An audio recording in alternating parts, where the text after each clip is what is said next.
I'm hoping to get other people's feedback on this one. This week, part of what I talked to my therapist about was some of my difficulties with maintaining friendships, which is something I've talked about over and over again. But the thing we got into this time was how I think part of my problem is I don't really know how to work into closeness in a typical graduated way.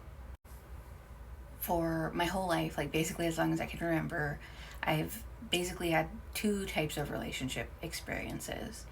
One, which is by far the most common, by the way, is I will make small talk conversation with people when I have to, and it never really goes anywhere, and I never really truly get to know them and never really share anything meaningful about myself. So we just kind of exist in the same space sometimes. And a lot of people who I'm like that with, it's not that I specifically dislike them or don't feel like I can trust them. It's just nothing ever happens. I just never have a particular reaction that's oh, we can go a little deeper. So it just never does. The other experience I've had is the only way I've ever gotten close to anybody ever, is somehow in a way that feels almost, I don't know, magical or something, because I can't really articulate what it is, but I will just have this feeling it just kind of happens. We somehow click in some way, and it's almost like the entire, all of my walls drop, and I can open up to them about almost anything with very little previous friendship or previous buildup.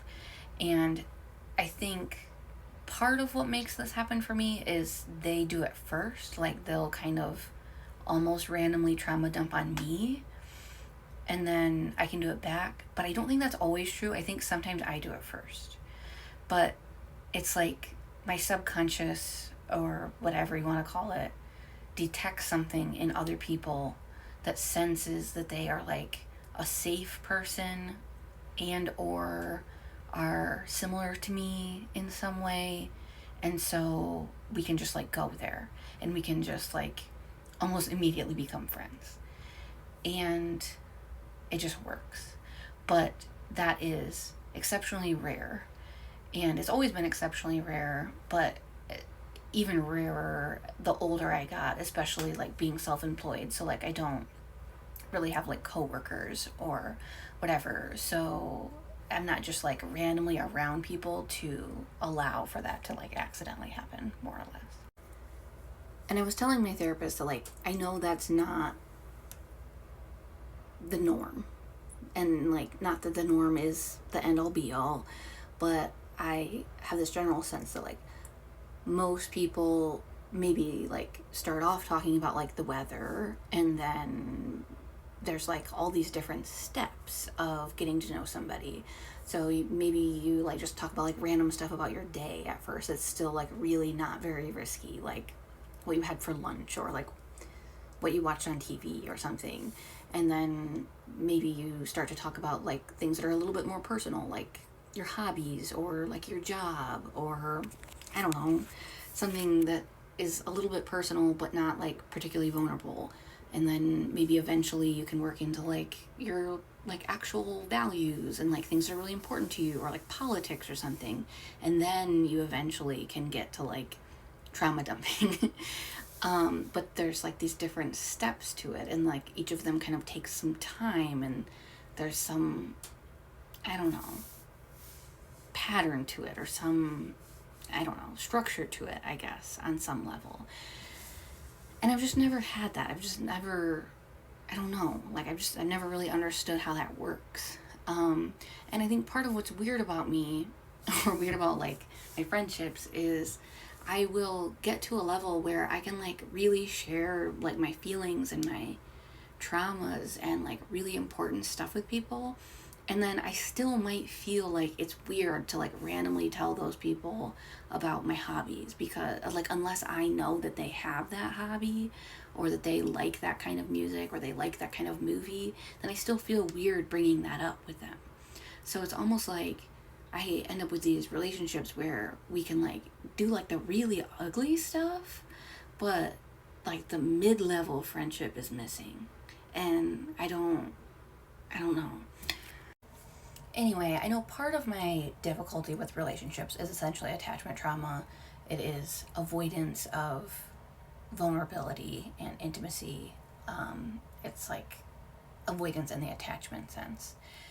And also like social anxiety. So like I worry about saying the right thing, and I can be like hyper vigilant to other people's moods, and so like it's easy for me to like convince myself that I've like been too much, or I've overwhelmed somebody, or that I'm like annoying them because like maybe they don't really want to be my friend, and maybe I'm texting them too much, or maybe they don't want me to really reach out to them, and like all of those kind of things I can get in my head about and then kind of like back off. And I think historically I've backed off way too much, to where even when somebody else is like periodically texting me, I would like almost never text them first. So then I'm sure over time that was giving them the impression that I was the one disinterested. But my anxiety was so bad that like I was so paranoid about being too much that I backed off too much. So I think what I'm trying to say is I know that there are multiple factors in my social issues, and that at least some of it is like attachment issues, anxiety, etc.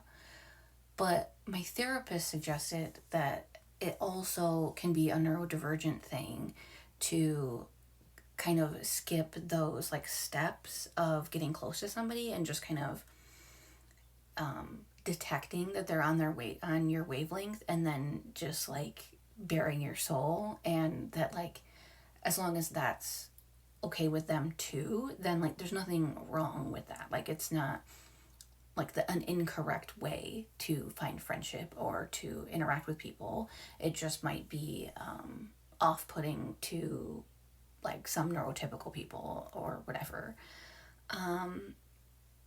And I think that makes sense. And like I have ADHD. I don't fully like, my therapist tends to say neurodivergent a lot. So like sometimes I wonder if they are thinking I might have more than ADHD, or if they just prefer to say neurodivergent and not specify ADHD. I don't know.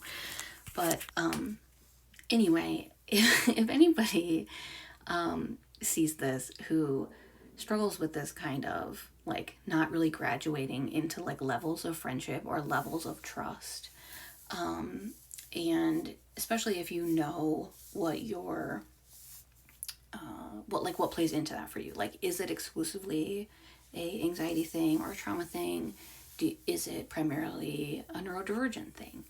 And is it something that you feel like you want to or need to change about yourself? Like, is it a skill that you lack that you then want to work on in order to be able to find more relationships? Or is it more of like a neurodivergent thing where maybe working on it would be more like masking, so maybe it's actually more empowering to kind of do things your own way and just wait it out until you find the people who are okay with your like instinctual communication style or relationship building style. Because part of what I'm trying to do is like expand my like social bubble a little bit. Like I haven't been good at keeping friends, and I know that a big part of healing is finding community. So I want to find more friends, but I don't know if I need to kind of change, or if that would maybe be counterproductive to accepting my neurodivergence. I don't know. Let me know what you guys think.